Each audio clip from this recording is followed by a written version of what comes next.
श्रियकान्ताय कल्याणनिधये निधयेऽर्तिनाम् श्रीवेङ्कटनिवासाय श्रीनिवासाय मङ्गलम्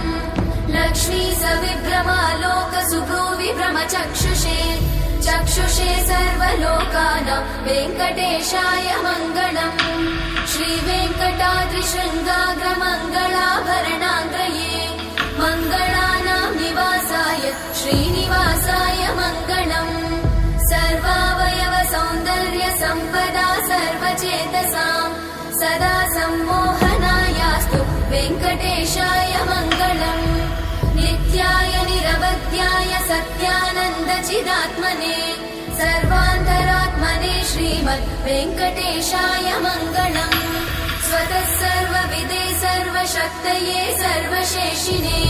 सुलभाय सुशीलाय वेङ्कटेशाय मङ्गलम्।